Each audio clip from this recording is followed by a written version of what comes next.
Hello. तो हमने बात की थी अभी तक कि हम बिना टेस्ट के एसिड और बेस को कैसे पता कर सकते हैं with the help of indicators.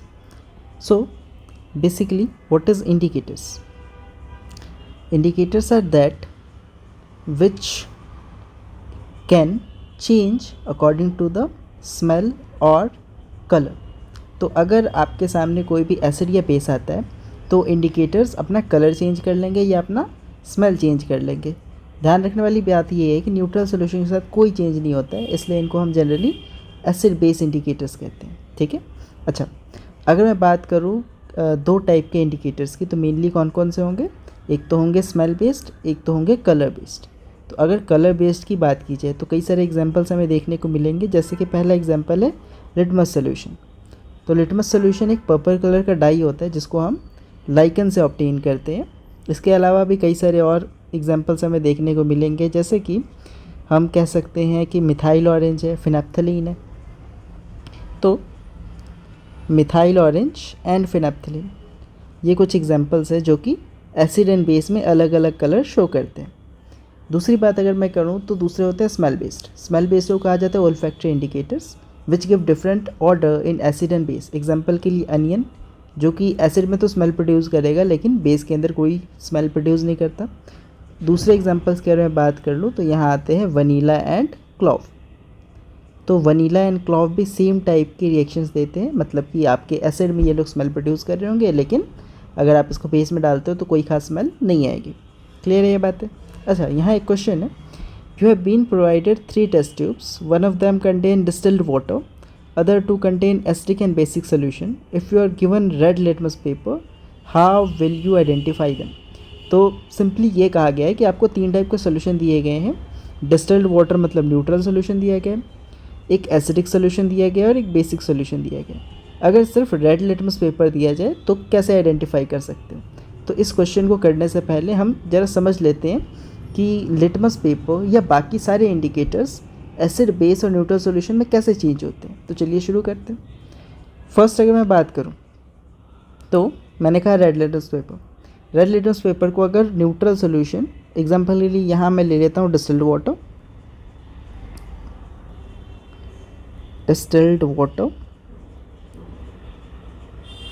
Acid and base, क्योंकि हमारा क्वेश्चन उससे रिलेटेड है तो मैं उसी के हिसाब से कंपैरिजन करने की सोच रहा हूँ। तो मैंने 3 एग्जांपल ले लिए, एक डिस्टिल्ड वाटर, एक एसिड एंड बेस। तो मैंने देखा कि डिस्टिल्ड वाटर के अंदर अगर मैंने रेड लिटमस पेपर डाला तो मेरा कलर रेड ही रहा, कोई ख़ास चेंज देखने को नहीं मिला। ठीक है, तो मैं कह सकता हूँ कि there is no change in neutral solution. Acid में भी कोई ख़ास चेंज नहीं आएगा, सेम ही कलर रहता है, रेड ही रहेगा। हाँ, लेकिन अगर आपने बेसिक सोल्यूशन में डाला तो रेड लिटमस को ब्लू में कन्वर्ट कर देगा। ठीक है, गलत लिखा है यहाँ, वाटर नहीं, यहाँ पे बेस। हाँ, तो इसमें कर देगा ब्लू में कलर कन्वर्ट कर देगा। अगर मैं बात करूँ ब्लू लिटमस पेपर की, तो वाटर में डालोगे तो ब्लू का ब्लू ही रहेगा, कोई ख़ास चेंज देखने को नहीं मिलेगा। ठीक है, अगर इसी चीज़ को मैं डाल देता हूँ कहाँ पे, हमारे एसिड के अंदर, तो ब्लू लिटमस पेपर को रेड में कन्वर्ट कर देगा। और अगर मैं फिर से इसको बेस में डालूँ तो कोई ख़ास चेंज देखने को नहीं मिलेगा, ब्लू कलर का ब्लू ही रहेगा। ठीक है, आगे बढ़ते हैं। अब अगर मैं इसी सेम सोल्यूशन को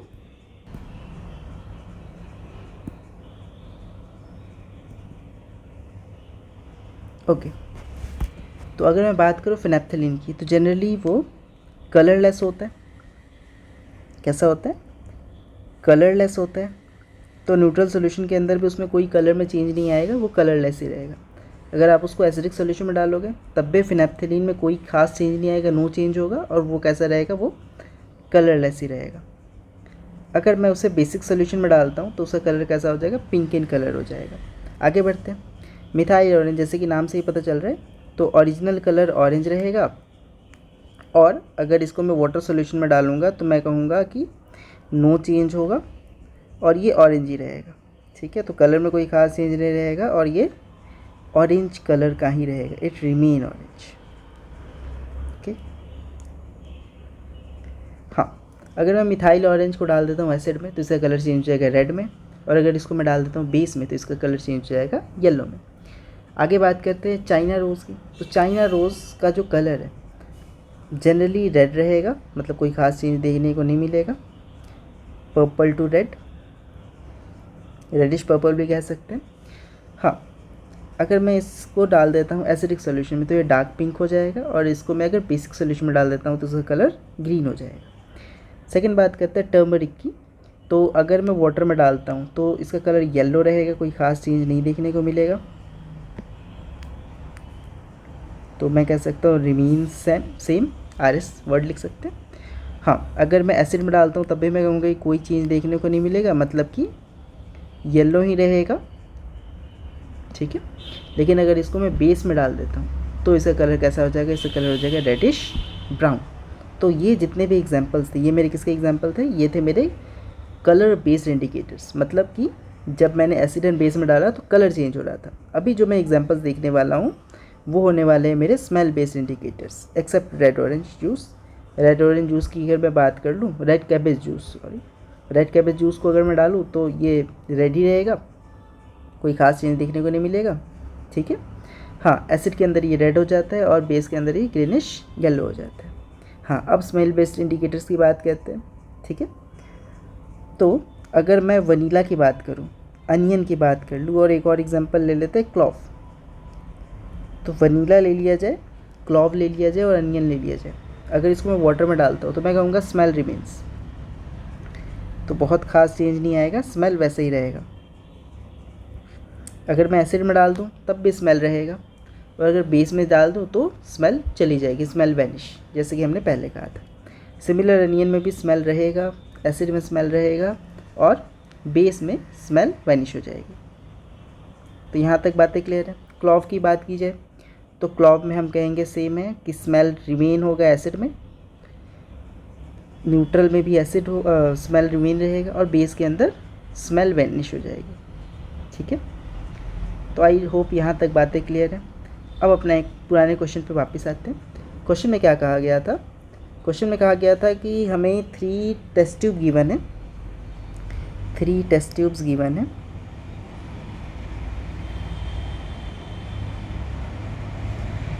एक सेकेंड,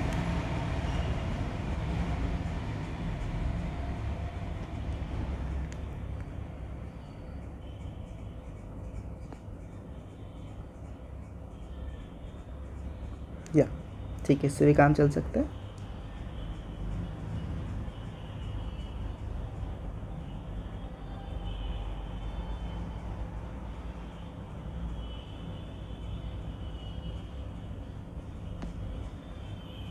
या तो मुझे 3 टेस्ट ट्यूब्स गिवन है, मैं कहता हूँ कि इसके अंदर मेरा जो सोल्यूशन है वो है distilled water, distilled water. Second के अंदर मैंने डाल दिया है अपना acid, and third test tube के अंदर मैंने डाल दिया है अपना बेस। अब क्या कहा गया, अब कहा गया है that you are given red atoms paper, how will you identify each. Okay, बात करते हैं। तो मैंने क्या कहा कि अगर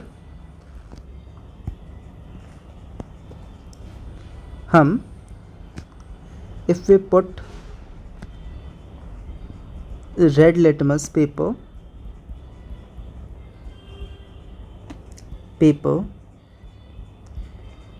on acid solution, ठीक है, या in acid solution,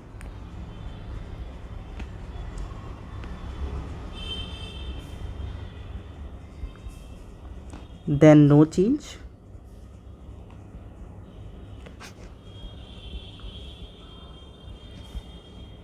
in color, but if we put this litmus paper in base, then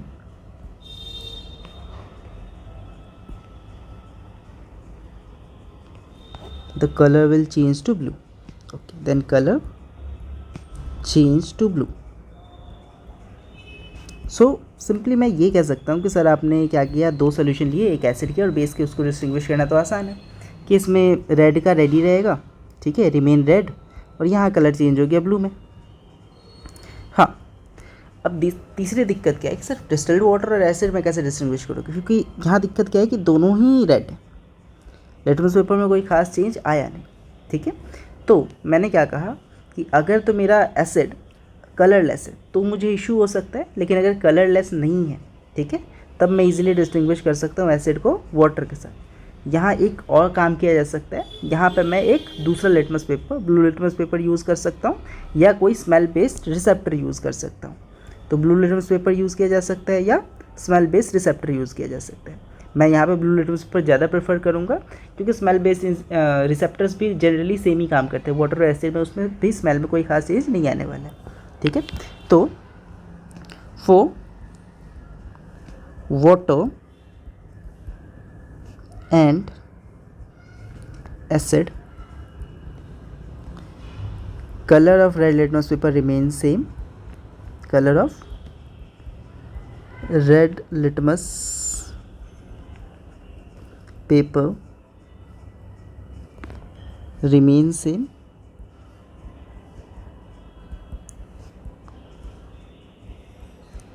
we can distinguish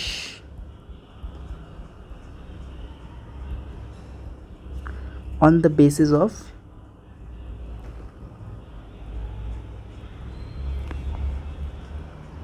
smell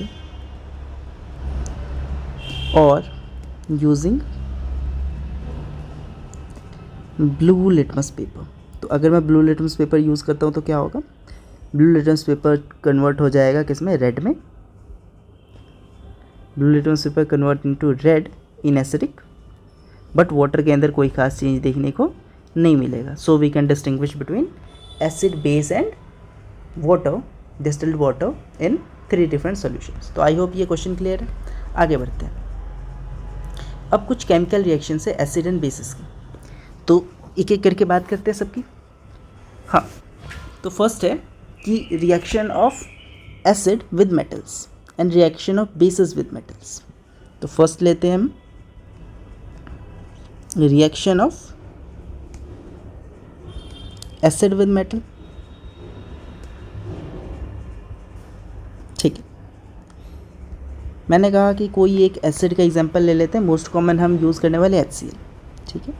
तो अगर मैं HCl लेता हूँ और कोई एक मेटल लेता हूँ, एग्जांपल के लिए हम ले लेते हैं सोडियम। तो अगर मैं एक एसिड का रिएक्शन कराता हूँ मेटल के साथ, तो जनरली क्या होने वाला है, जनरली मैं कहूँगा कि इस रिएक्शन में मुझे देखने को मिलेगा कि एक डिस्प्लेसमेंट रिएक्शन सा होगा, और जो सोडियम है वो थोड़ा ज़्यादा रिएक्टिव है हाइड्रोजन से, तो ये हाइड्रोजन को डिस्प्लेस कर देगा और इस प्लेस पे आके एक सॉल्ट का फॉर्मेशन कर देगा, NaCl आ जाएगा। अब सिंगल हाइड्रोजन एग्जिस्ट कर नहीं सकता, तो मैं इसको ट्वाइस करूँगा, 2HCl 2Na, और जो कंपाउंड बन जाएगा वो ये बन जाएगा NaCl ट्वाइस प्लस H2। या इन जनरल टर्म मैं कह सकता हूँ कि जो मेरा प्रोडक्ट बना वो क्या बना, acid plus metal form salt plus hydrogen, so it forms salt plus hydrogen। First reaction I hope clear है। सेकंड बात करते हैं हम reaction of base with metal. Second है हमारा reaction of base with metal. अच्छा, किसी एक बेस का एग्जांपल लेते हैं हम, NaOH की बात कर सकते हैं, sodium hydroxide.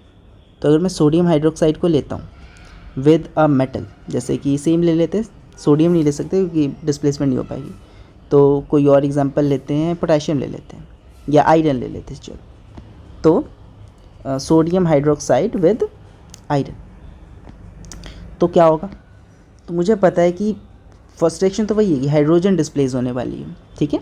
Hydrogen singly displace हो नहीं सकता, तो इसको मैं कर दूंगा ट्वाइस। तो ये बन जाएगा जो मेरा कंपाउंड, वो होगा सोडियम Na2O Fe, ठीक है, Na2O2 Fe प्लस साथ में जो कंपाउंड बना वो बना H2, ठीक है। अच्छा, अब एक क्वेश्चन ये है कि सर एफ ही क्यों रहा, इसको ट्वाइस हो जाना चाहिए था। मैंने कहा इसका रीज़न था इसका चार्ज। चार्ज का क्या मतलब है, थोड़ा और डिटेल में समझते हैं। मैंने कहा कि हमें बेसिकली पता है क्या कि सोडियम के ऊपर चार्ज होता है +1 का, ऑक्सीजन के ऊपर होता है -2 का, हाइड्रोजन के ऊपर होता है +1 का। अब +1 +1 +2 -2, +2 -2 0 होता है, तो ये न्यूट्रल है। अच्छा, आयरन जनरली +2 या +3 होता है, यहाँ हम +2 लेके चल रहे हैं, ठीक है। अच्छा, जब मैं यहाँ पे आया तो यहाँ से +2 का चार्ज निकल चुका है। अब चेक करना है कि ये बैलेंस है या नहीं। तो मैं सोडियम की बात करूँगा, +1 होता है, 2 मॉलिक्यूल है तो +2 का चार्ज आ जाएगा। ऑक्सीजन पे -2 होता है, 2 मॉलिक्यूल है तो -4 का चार्ज आ जाएगा। तब इसको बैलेंस करने के लिए मुझे कितना और चार्ज चाहिए होगा। अब ध्यान से देखा जाए तो -2 चार्ज ज़्यादा है यहाँ पे, तो जो मेरा आयरन है वो +2 का होना चाहिए, ठीक है। इसलिए मैं कहूँगा कि मैं आयरन का चार्ज नहीं बढ़ा रहा, इसलिए मैंने लिखा कि ये होगा Na2O2Fe। इसको दूसरी तरीके से भी लिखा जा सकता है कि Na2FeO2। हाँ, वो ज़्यादा अच्छा तरीका है, क्योंकि जनरली जब लिखा जाता है ना तो लिखा जाता है from positive to negative, from positive to negative.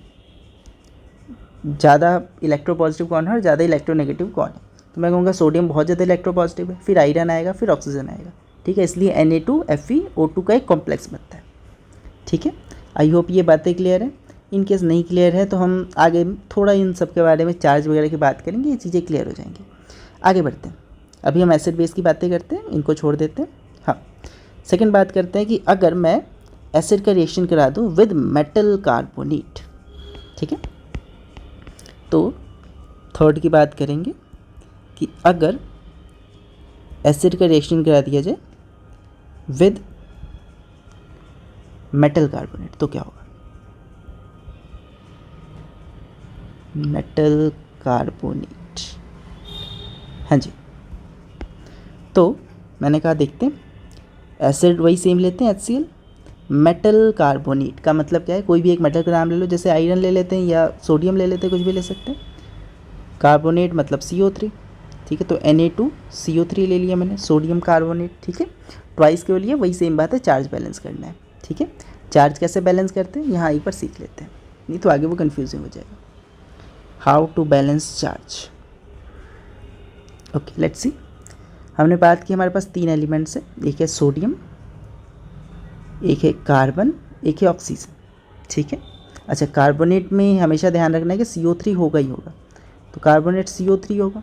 अच्छा, क्या मतलब है, मतलब कि सर देखो ऑक्सीजन के चार्ज होने वाला है -2 का, 3 मॉलिक्यूल है तो ये हो जाएंगे -6, क्लियर। अच्छा, कार्बन का मुझे पता है कितना होता है सर, इसका होता है 4।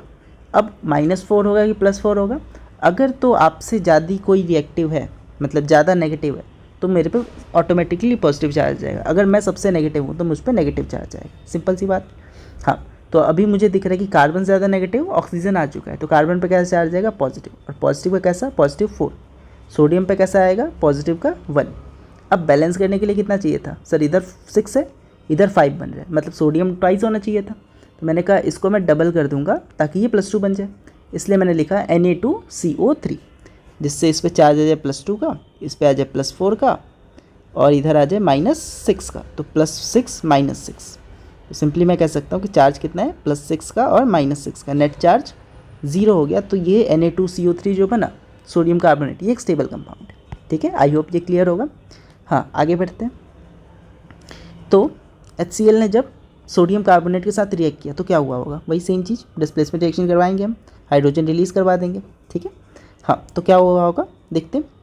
तो मैंने कहा कि नहीं, इस पर हाइड्रोजन रिलीज़ करने की ज़रूरत नहीं, इस पर वाटर फॉर्म हो जाएगा ना, क्योंकि ऑक्सीजन एक्स्ट्रा पड़ा हुआ है। हाँ, तो पहले मैंने कहा देखो क्या होता है, सबसे पहले तो सोडियम रिएक्ट करेगा क्लोरीन के साथ और सॉल्ट फॉर्मेशन कर लेगा, तो NaCl तो पक्का बनने वाला है, ठीक है। अच्छा, कितने सोडियम है, ट्वाइस है, तो यहाँ क्लोरीन भी डबल होने चाहिए, तो 2NaCl मैंने निकाल दिया, ठीक है। अच्छा, अब यहाँ से सोडियम जा चुका है, ठीक है, यहाँ से क्लोरीन जा चुका है, क्या बचा है, यहाँ हाइड्रोजन बचा है, तो यहाँ पे कार्बन बचा है, 3 ऑक्सीजन बचे हैं। अब मुझे क्या पता है सर, H2O नाम की एक चीज़ होती है, तो मैं एक H2O ये वाटर का मॉलिक्यूल निकाल देता हूँ, ठीक है। अब ध्यान से देखते हैं, तो हाइड्रोजन ख़त्म हो चुका है, यहाँ से एक ऑक्सीजन जा चुका है, जो प्रोडक्ट बचा है वो सिर्फ बचा है CO2, ठीक है। तो मैं कहता हूँ यहाँ पे CO2 भी लिख देते हैं और CO2 गैस यहाँ से इवॉल्व हो जाएगी, ठीक है।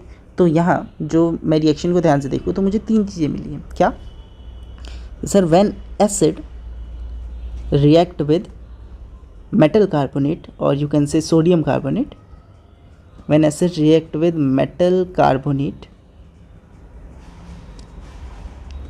तो बनता है हमारा salt plus water plus carbon dioxide. ठीक है, तो 3 चीज़ें बनती हैं, salt plus water plus carbon dioxide. ठीक है, क्या ये बात क्लियर है? ठीक है, अब यहाँ एक और चीज़ ध्यान देने वाली है, सर यहाँ से आपका CO2 रिलीज़ हो जा रहा है, तो अगर CO2 रिलीज़ हो जा रहा है तो ये किस टाइप का रिएक्शन हुआ? ठीक है, ये मैं आपके लिए क्वेश्चन देता हूँ।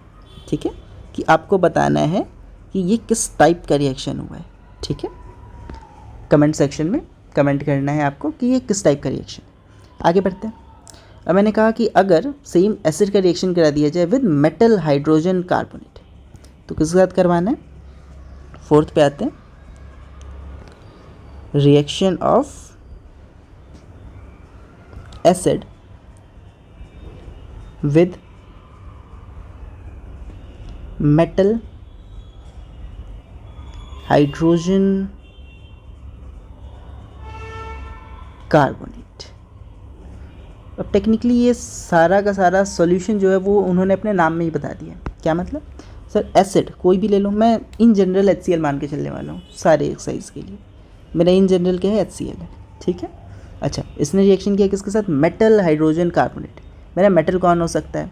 अब यहाँ ध्यान देने वाली बात ये है कि यहाँ जो भी मेरा मेटल होगा ना वो होना चाहिए ऑलवेज 1 चार्ज का। ठीक है, ऑलवेज पॉजिटिव 1। क्यों? क्योंकि सर यहाँ जो मुझे चार्ज की रिक्वायर्ड थी वो सिर्फ -2 की थी। ठीक है, कैसे? मैंने यहाँ देखा था इस रिएक्शन के अंदर, इधर CO3 को सॉल्व करते हुए मुझे सिर्फ -2 चार्ज एक्स्ट्रा बच रहा था, तो बैलेंस करने के लिए सिर्फ +2 चार्ज चाहिए। लेकिन यहाँ दिक्कत क्या है? यहाँ दिक्कत ये है कि अब हाइड्रोजन भी आ चुका है, हाइड्रोजन खुद का एक +1 चार्ज लेके आने वाला है, तो यहाँ जो मेटल है वो सिर्फ +1 का ही होना चाहिए। ठीक है, तो अगर मैं यहाँ पे मेटल की जगह कैल्शियम ले लेता हूँ, कैल्शियम हाइड्रोजन कार्बोनेट, तो ये गलत हो जाएगा क्योंकि चार्ज ही बैलेंस नहीं होगा। ठीक है, तो यहाँ ध्यान रखना है कि यहाँ मेटल मेरे 2-3 कंपाउंड ही हो सकते हैं, या तो आप लिथियम ले सकते हो, सोडियम ले सकते हो, पोटाशियम ले सकते हो, रबीडियम ले सकते हो, सीजियम ले सकते हो। सिंपल भाषा में आप ये याद रखो कि पीरियोडिक टेबल के फर्स्ट ग्रुप के जो भी एलिमेंट है जिनका चार्ज +1 है उनको ही ले सकते हो और किसी को नहीं ले सकते। ठीक है, तो मैं यहाँ पे सोडियम लेता हूँ, तो मेरा जो कंपाउंड बना वो बना सोडियम हाइड्रोजन एंड कार्बोनेट। ठीक है, NaHCO3। अच्छा फर्दर रिएक्शन करवाते हैं, वही सेम बात है जो मैंने पहले की थी कि सर सोडियम दिख रहा है, क्लोरीन दिख रहा है, रिएक्ट करवा दो आप और निकाल दो NaCl। ठीक है, दूसरी चीज़, एक हाइड्रोजन यहाँ दिख रहा है, दूसरा हाइड्रोजन यहाँ दिख रहा है, एक ऑक्सीजन मुझे यहाँ दिख रहा है, तो H2O निकल जाएगा। ठीक है, अच्छा तीसरी चीज़, अब एक ऑक्सीजन निकलने के बाद एक कार्बन और 2 ऑक्सीजन दिख रहे हैं, तो तीसरी चीज़ निकली कार्बन डाइऑक्साइड। मतलब मुझे सिंपली क्या पता चला कि मेटल कार्बोनेट और मेटल हाइड्रोजन कार्बोनेट में जो प्रोडक्ट निकलता है वो दोनों सेम होता है। क्या मतलब है कि सर इसमें जो था, इसमें क्या था? Acid plus metal hydrogen carbonate, और पहले वाले में था मेटल कार्बोनेट। तो मेटल हाइड्रोजन कार्बोनेट, हाँ, तो जो प्रोडक्ट बना था उसमें भी क्या बना था? उसमें भी बना था सर सॉल्ट बना था प्लस वाटर बना था प्लस कार्बन डाइऑक्साइड बना था। ठीक है, और यहाँ भी प्रोडक्ट सेम बनता है। बस ध्यान देने वाली ये बात है कि इस केस में जो मेरा मेटल है, ठीक है, इस केस में जो मेरा मेटल है वो कुछ भी हो सकता है। ठीक है, एदर +1 एदर +2। ठीक है, मतलब यहाँ मैं कैल्शियम भी ले सकता हूँ, पोटेशियम भी ले सकता हूँ, मैग्नीशियम भी ले सकता हूँ, कोई भी मेटल ले सकता हूँ किसी भी चार्ज का। क्यों? क्योंकि मेरे पास सर स्पेस अवेलेबल है 2 चार्ज ऐड करने के लिए, लेकिन यहाँ पे ऐसा मैं नहीं कर सकता। तो यहाँ अगर मैं एक और एग्जांपल ले लूँ कि एसिड का मेटल कार्बोनेट के साथ करवाया जाए और इस बार जो मेटल है वो +2 चार्ज का हो, तो क्या होगा देखते हैं। तो अगर इधर ही कहीं मैं स्पेस में एडजस्ट करूँ तो यहाँ मैं ट्राई करता हूँ।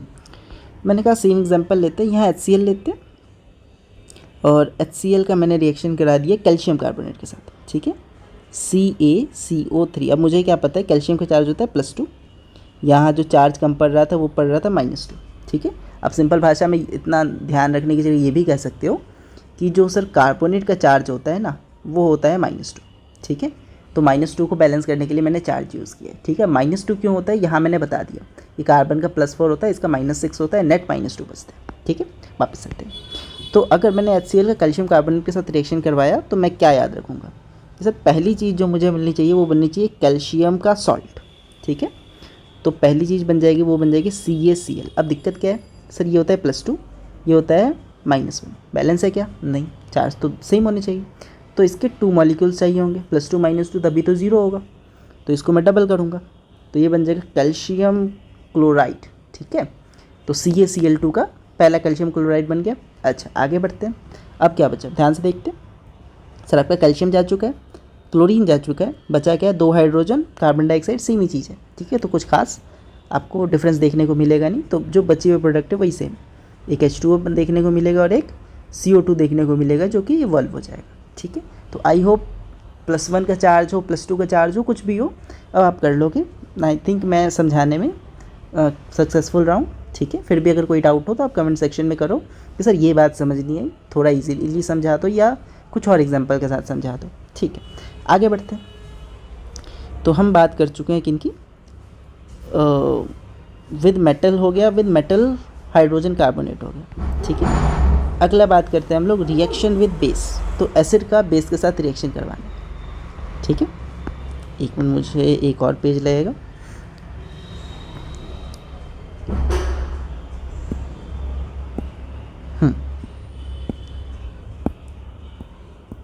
चलिए शुरू करते हैं। हाँ, तो मैंने कहा कि अब 5th रिएक्शन की बात करते हैं। रिएक्शन क्या कहता है कि अब करना है reaction of acid with base, reaction of acid with base. अब यहाँ बड़ी इंपॉर्टेंट चीज़ है ध्यान रखने वाली कि जब acid react with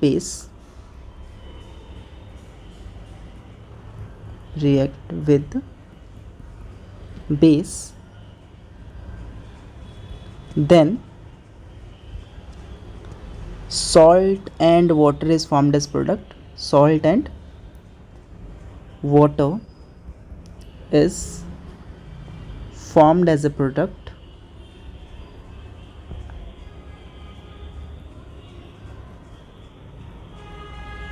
and this type of reaction is called,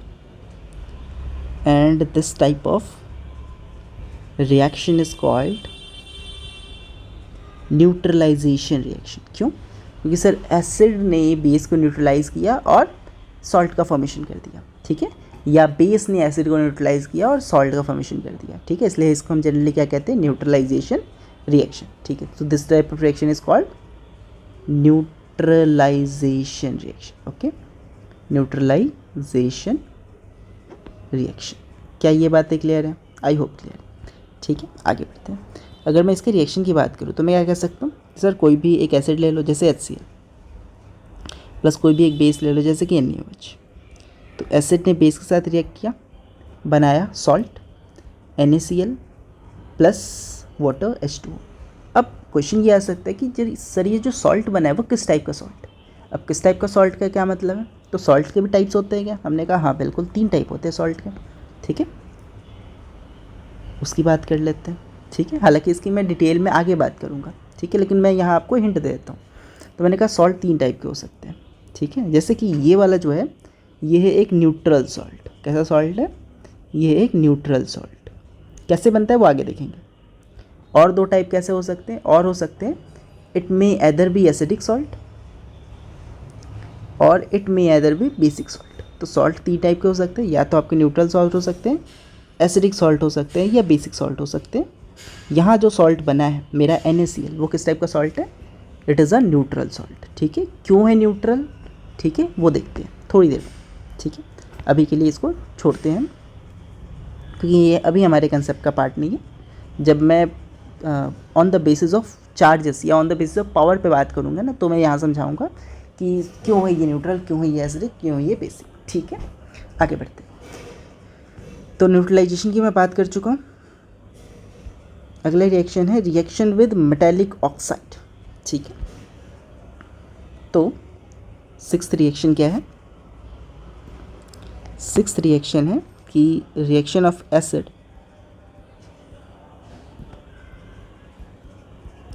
with metallic oxide. Okay,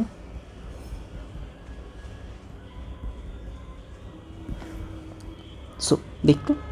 अब मैंने कहा कोई एक एसिड का एग्जांपल ले लो, जैसे कि आप HCl ले लो, मेटेलिक ऑक्साइड जैसे कि कोई भी एक मेटल। अब यहाँ चार्ज कुछ भी हो सकता है, +1 हो सकता है, +2 हो सकता है, कोई मतलब नहीं है। तो मैंने कहा कि एक लेते हैं हम लोग, कौन सा, कैल्शियम ले लेते हैं और ऑक्सीजन ले लेते हैं। ठीक है, कैल्शियम ऑक्साइड मेटेलिक ऑक्साइड हो चुका है। ठीक है, अच्छा, जब रिएक्शन होगा एसिड का मेटेलिक ऑक्साइड में तो क्या बनना चाहिए? ठीक है, अब मुझे बड़ा सिंपल सा दिख रहा है कि हाइड्रोजन दिख रहा है, ऑक्सीजन दिख रहा है, कैल्शियम दिख रहा है, क्लोरीन दिख रहा है। तो कैल्शियम और क्लोरीन का हमने अभी पहले रिएक्शन करवाया है, तो मैं सॉल्ट बनाने की कोशिश करूँगा। अब लिखते हैं कैल्शियम विद क्लोरीन। अब मुझे दिख रहा है यहाँ चार्ज बैलेंस है नहीं, क्योंकि ये +2 होता है, ये -1 होता है, तो इसको करना पड़ेगा डबल। डबल करने के लिए यहाँ मैं 2 लगा दूँगा। ठीक है, तो जो चीज़ बनेगी वो क्या बन जाएगी? वो बन जाएगी CaCl2, कैल्शियम सॉल्ट। अब यहाँ से कैल्शियम जा चुका है, क्लोरीन जा चुका है, क्या बना? सर 2 हाइड्रोजन बचे, 1 ऑक्सीजन बचे, तो CaCl2 + H2O का फॉर्मेशन हो जाएगा। तो मैं कह सकता हूँ कि जब acid with metallic oxide react करते हैं, जब acid with metallic oxide react करते हैं,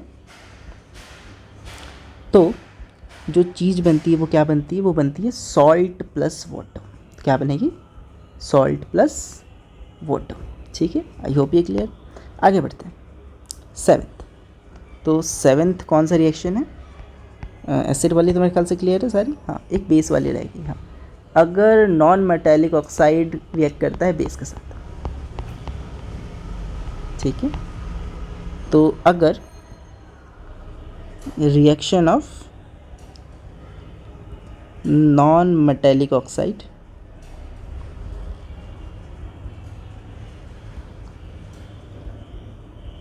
विद बेस, अब किसी भी एक नॉन मेटेलिक ऑक्साइड का एग्जांपल लेते हैं। जैसे कि किसका ले सकते हैं आप? किसी भी एक नॉन मेटल का बात करो, जैसे carbon. Carbon is non metallic. हाँ, कार्बन ले सकते हैं। और क्या ले सकते हैं? सोडियम ले सकते, सोडियम नहीं सॉरी, नाइट्रोजन ले सकते हैं, नाइट्रोजन ऑक्साइड। ठीक है, फिलहाल मैं कार्बन के साथ ही काम चलाने वाला हूँ, तो चलिए देखते हैं। तो मैंने कहा कि कोई भी एक non metallic oxide with base. Base में वही सोडियम हाइड्रोक्साइड रखने वाला हूँ, बहुत ज़्यादा बेसिस का एग्जांपल मैं लेके नहीं चलूँगा। तो सोडियम हाइड्रोक्साइड का मैंने एग्जांपल लिया with non metallic oxide. Non metallic जैसे कि मैंने कहा कार्बन ले लो, CO2। रिएक्शन हुआ, क्या बन सकता है? पहले मैं सोचूंगा। ठीक है, अब मुझे दिख रहा है कि यहाँ तो मुझे कोई चांस नहीं दिख रहा सॉल्ट बनने की। ठीक है, तो मोस्ट प्रोबेबली एक कॉम्प्लेक्स बन सकता है। क्या यहाँ वाटर रिलीज़ हो सकता है? मैंने कहा हाँ, चांसेस तो दिख रहे हैं वाटर रिलीज़ होने के। ठीक है, तो क्या होगा? मैंने कहा कि अगर मैं इसको ट्वाइस कर दूँ तो क्या यहाँ से एक वाटर रिलीज़ होता दिख रहा है? कैसे? सर यहाँ पे हाइड्रोजन है, ट्वाइस हाइड्रोजन, यहाँ से एक ऑक्सीजन ले लेते हैं। ठीक है, तो यहाँ बन जाएगा +H2O। ठीक है, और यहाँ जो बचा उसकी बात कर लेते हैं। क्या बचा यहाँ पर? सर देखो, इधर बच गया है सोडियम, ऑक्सीजन एंड कार्बन। ठीक है, तो सोडियम, ऑक्सीजन एंड कार्बन बचे हुए हैं। ठीक है, तो क्या बन जाएगा? ये बन जाएगा Na2CO2। ठीक है, तो एक कॉम्प्लेक्स Na2CO2 का फॉर्मेशन होता है। ठीक है, क्या ये बात क्लियर है? ठीक है, यहाँ भी देख लेते हैं। ठीक है, तो यहाँ फॉर्मेशन होगा एक सॉल्ट का और एक वाटर का। ठीक है, तो यहाँ जो बना है वो एक कॉम्प्लेक्स सॉल्ट है Na2CO2 का। ठीक है, क्या मैं सही कर रहा हूँ? 1-2 ऑक्सीजन थे, नहीं, यहाँ कुछ गड़बड़ कर दी मैंने। अच्छा सॉरी, आपका C नहीं बचा था ना, CO बचा था, 3 ऑक्सीजन बचे थे, क्योंकि बैलेंस नहीं हो रहा है। Na2CO3 का फॉर्मेशन होता है। हाँ, अब क्लियर। तो यहाँ एक सॉल्ट बना है, एक वाटर बना है। ठीक है, अच्छा, मैं क्यों कह रहा था चार्ज बैलेंस नहीं हो रहा है? क्योंकि ये सब +2 है, ये +4 है, और यहाँ पे -4 आ रहा था बस, इसलिए मैं कह रहा था कि यहाँ चार्ज कुछ तो गड़बड़ हो गया। तो अब -2 × 3 -6 का चार्ज दिख रहा है, अब बैलेंस है। ठीक है, इसको मैं इरेज कर देता हूँ। तो मैंने क्या कहा कि मैंने कहा जब बेस रिएक्ट करता है with non metallic oxide, base with non metallic oxide, then it will form salt and water. तो मेरे ख्याल से हमने chemical reactions of acid and base complete कर लिया है, ठीक है। अब आगे बात कर लेते हैं कुछ properties of acid and basis, ठीक है। तो यहाँ देखते हैं कुछ डिफरेंस या similarity between acid and base. तो बड़ी सिंपल सी बात है, हमें पता है कि एसिड का टेस्ट होता है सार इन टेस्ट, बेस होते हैं बिटर इन टेस्ट। लेकिन जैसा कि हमने कहा कि हम ये सिर्फ उनके लिए कर सकते हैं जो कि वीक एसिड है या वीक बेस है। अब ये वीक एसिड वीक बेस क्या होते हैं थोड़ी देर में समझते हैं, ठीक है। अगर तो वो स्ट्रॉन्ग एसिड है या स्ट्रॉन्ग बेस है तो आप उसको टेस्ट नहीं कर सकते, उसको टच नहीं कर सकते। तो अगर मैं लिटमस पेपर का टेस्ट करूं तो लिटमस पेपर में ये ब्लू लिटमस को रेड में कन्वर्ट कर देते हैं एसिड, और जो बेसिस होते हैं वो रेड लिटमस को ब्लू में कन्वर्ट कर देते हैं, ठीक है। लेकिन अगर क्या हो मैं रेड लिटमस डाल दूँ एसिड में तो कोई चेंज नहीं आएगा, यहाँ पे ब्लू लिटमस डाल दो तो कोई चेंज नहीं आएगा, ठीक है। अच्छा, एसिड शो करते हैं अपनी प्रॉपर्टी क्योंकि ये हाइड्रोजन आयन रिलीज़ कर सकते हैं। ये बात किसने बताई थी? ये बताई थी आपको अर्हीनियस ने, ठीक है। तो अकॉर्डिंग टू अर्हीनियस कंसेप्ट हमें पता है कि एसिड वो होते हैं जो कि H पॉजिटिव आयन्स रिलीज़ करते हैं, ठीक है। अच्छा, ये बेसिक प्रॉपर्टी क्यों दिखाते हैं? Due to release of hydroxide ion. ये भी किसने बताया था? ये भी अर्हीनियस ने बताया था। और मैंने हल्का हिंट भी दिया था कि अर्हीनियस की ये पूरी बात नहीं थी, क्योंकि अर्हीनियस ने कहा था कि वो होंगे जो कि हाइड्रोजन रिलीज़ करेंगे, लेकिन आगे इसको और मॉडिफाई किया गया ब्रोंस्टेड-लॉरी कंसेप्ट के साथ, और कहा गया कि जब वो वाटर में डिज़ोल्व हो जाएंगे तो वाटर में डिज़ोल्व होने के बाद वो हाइड्रोनियम आयन को रिलीज़ करेंगे, H3O पॉजिटिव को, ठीक है। वो स्टार्टिंग में मैंने बताया, वो देख सकते हैं। आगे बढ़ते हैं। तो और प्रॉपर्टीज़ की अगर मैं बात करूं तो जो एसिड्स होते हैं वो कोरोसिव होते हैं स्किन के लिए, ठीक है, और बेसिस होते हैं वो भी कोरोसिव होते हैं, लेकिन ये स्लिपरी इन नेचर होते हैं। यहाँ पे मैं लिख सकता हूँ कि कोरोसिव होते हैं एंड वाटर लाइक होते हैं, ठीक है।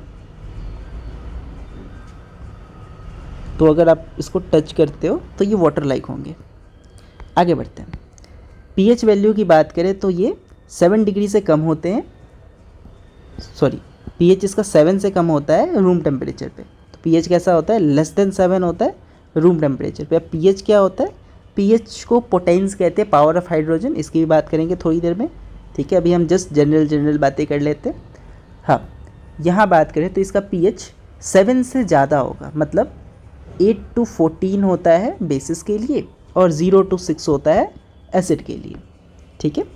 एक्वस सोल्यूशन में ये इलेक्ट्रिसिटी कंडक्ट करते हैं, ये भी एक्वस सोल्यूशन में इलेक्ट्रिसिटी कंडक्ट करते हैं। क्यों? क्योंकि सर ये भी आयन रिलीज़ कर सकते हैं H पॉजिटिव के, ये भी आयन रिलीज़ कर सकते हैं OH नेगेटिव के। और इलेक्ट्रिसिटी कंडक्ट करने के लिए हमें किसकी रिक्वायरमेंट होती है? उसके लिए हमें रिक्वायर्ड होती है आयन्स की, ठीक है। अगर तो फ्री आयन अवेलेबल है, अगर तो फ्री आयन अवेलेबल है तो हम इलेक्ट्रिसिटी कंडक्ट कर सकते हैं, ठीक है। अच्छा, एसिडिक प्रॉपर्टी डिसअपेयर हो जाती है जब ये बेस के साथ रिएक्ट करते हैं, और बेसिक प्रॉपर्टी डिसअपेयर हो जाती है जब ये एसिड के साथ रिएक्ट करते हैं। अभी थोड़ी देर पहले हमने देखा कि ये दोनों को ही हम एक नाम देते हैं, that is called neutralisation reaction, ठीक है। तो इन दोनों को हमने किस में कवर किया? न्यूट्रलाइजेशन रिएक्शन में कवर किया था, जिसमें किसका फॉर्मेशन होता था? जिसमें सॉल्ट एंड वाटर का फॉर्मेशन होता था, ठीक है। यहाँ तक की बातें क्लियर है। अब हम आगे डिफरेंट टाइप के सॉल्ट्स वगैरह की बात करते हैं।